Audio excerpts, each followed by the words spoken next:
উচ্চ মাধ্যমিকের রেজাল্ট বেরিয়েছে 7th মে, আর আজ আমরা কথা বলবো অর্ক ব্যানার্জির সাথে। অর্ক এবারে 10th হয়েছে, ও ম্যাথসে পেয়েছে 100-এ 100। ও কিন্তু যেই মেন্সেও খুব ভালো রেজাল্ট করেছে। ও এর পাশাপাশি কিন্তু বিরাট কোহলি আর মেসিরও ফ্যান।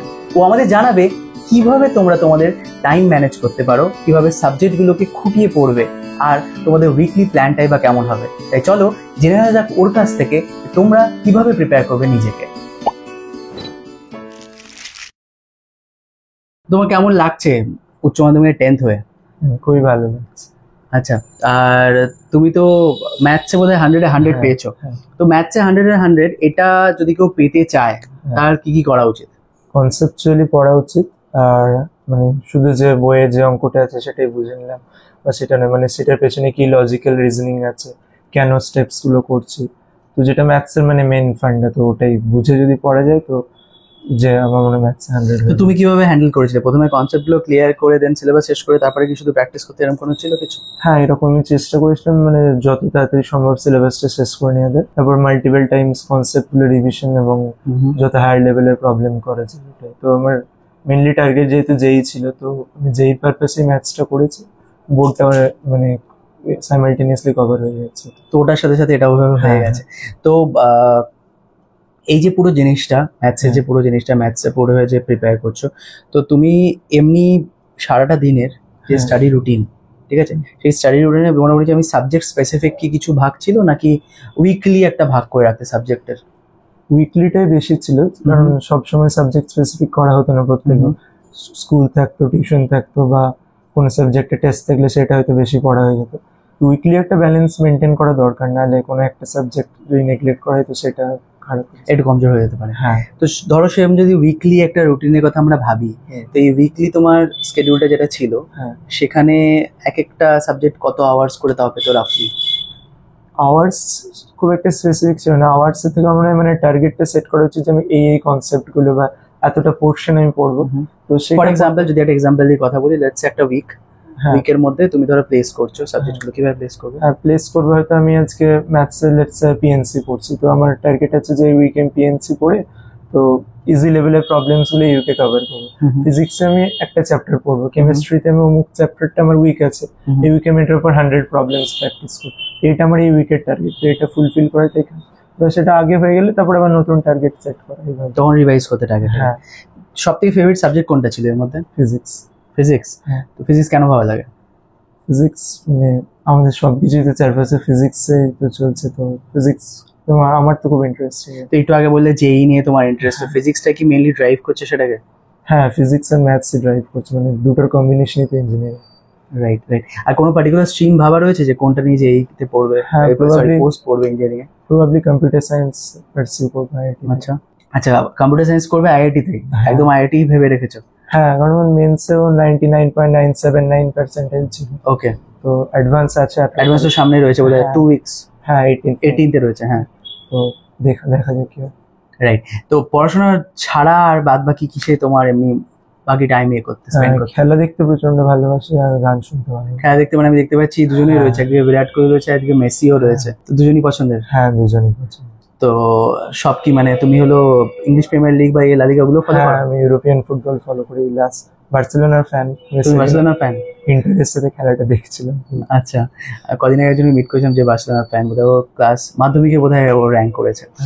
তো এই ধরো প্রতিটা জিনিস, প্রতিটা মানুষ যারা ধরো এরকম করে পড়ছে বা আগামী দিনে পড়বে বা পরীক্ষা দেবে, তাদের কাছে শুধু পড়া ছাড়া আরো একটা কি সাথে কিছু পারসিউ করা উচিত, নাকি সারাদিন বা সবসময় অনলি পড়ার মধ্যেই থাকা উচিত? What do you think? না, সবসময় পড়ার মধ্যে মানে থাকা যায় না, মানে আমরা তো মানুষ, রিল্যাক্সেশন দরকার, বাট সেটা যার যার উপর ডিপেন্ড করছে সে কি করতে ভালোবাসে। আর এই দুটোর মধ্যে ব্যালেন্স রাখাটা খুব দরকার, মানে আমি কখন পড়বো আর কতটা এন্টারটেনমেন্ট পারপাসে আমার টাইমটা ইউটিলাইজ করবো, এই দুটোর মধ্যে ব্যালেন্স থাকলে কোনো সমস্যা নেই। রাইট। তো এই ব্যালেন্সটা কিভাবে স্ট্রাইক করবে? ব্যালেন্সটা আমার একটা এক্সপিরিয়েন্সের সাথে আসবে, মানে সে নিজেই বুঝতে পারবে যে এখন আমার পড়া উচিত, এই কাজটা করে নেওয়া উচিত। খুবই ভালো লাগছে, খুবই আনন্দ লাগছে, এত মানুষজন আসছে এবং এত মিডিয়া আসছে, তারপর টিভিতে ছেলেকে দেখতে পাচ্ছি, এর মতো আনন্দের জিনিস আর তো হয় না।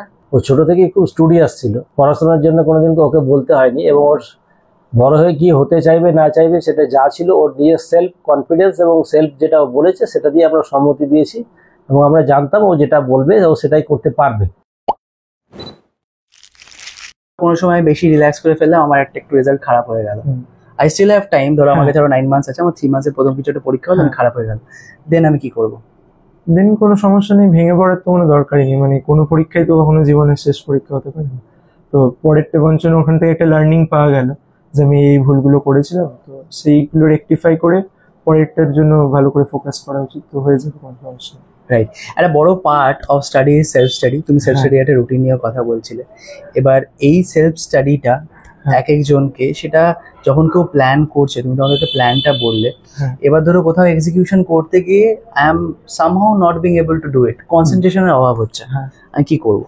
এটা মনে হয় কিছুটা মানে ভালো লাগার উপর ডিপেন্ড করছে, মানে আমার সাথে কোনোদিন এটা হয়নি যে কনসেন্ট্রেশনে, কারণ আমি তো সাবজেক্টগুলো পড়তে ভালোই বাসি, আর যদি পছন্দের সাবজেক্ট হয়, আমি সায়েন্সের সাবজেক্টগুলো মোস্টলি ভালোই বাসতাম, তো তার এমনি পড়তে ইচ্ছা করবে, তো প্যাশনটা থাকতে হবে, তাহলে কনসেন্ট্রেশনের অভাব হবে না, ভালোবেসে পড়তে হবে নাম্বার পাওয়ার জন্য।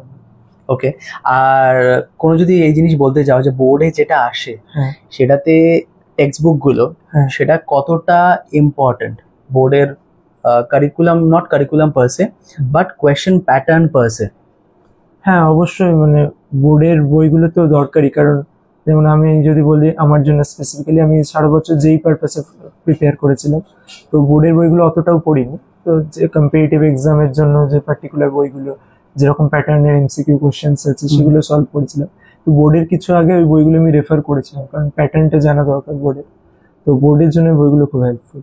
রাইট, তো এমনি তোমার ওভারঅল যে টাইমটা, সেটার মধ্যে তুমি এই বোর্ডের পড়া আর জেইর জন্য যে এন্ট্রান্সের এক্সামের প্রিপারেশন, এটা কিভাবে ডিভাইড করতে? Let's say if it is somewhere around 10 যদি হয়, তোমার যে টোটাল আওয়ার্সটা রয়েছে 10, তুমি কিভাবে ডিভাইড করতে?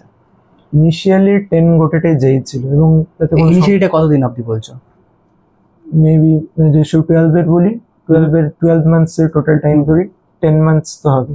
10 মান্থস পুরোটাই তোমার ইয়েতেই ছিল? জি হ্যাঁ, তো এবং মানে ব্যাপারটা এটা হলো যে ওটাতে বোর্ডটা সাইমালটেনিয়াসলি কভার হয়ে যাচ্ছে, তো এরকম ভাবার দরকার নেই যে 10 মান্থস আমি নেগলেক্ট করছি বোর্ডটা, কিন্তু বোর্ড স্পেসিফিক যে কাজগুলো করা উচিত, কিছু test paper practice, question practice, সেগুলোই 10 মান্থ করি, সেগুলোর জন্য আমার লাস্ট 2 মান্থস এনাফ।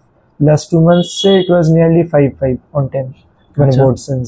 বাট এরকম তুমি কখনোই করোনি যে বোর্ডের যখন সামনে তুমি জানো বোর্ড আছে, ইভেন দেন তুমি হলো যে পুরোটা আছে সেটা একটা 50-50 স্প্লিট ছিল?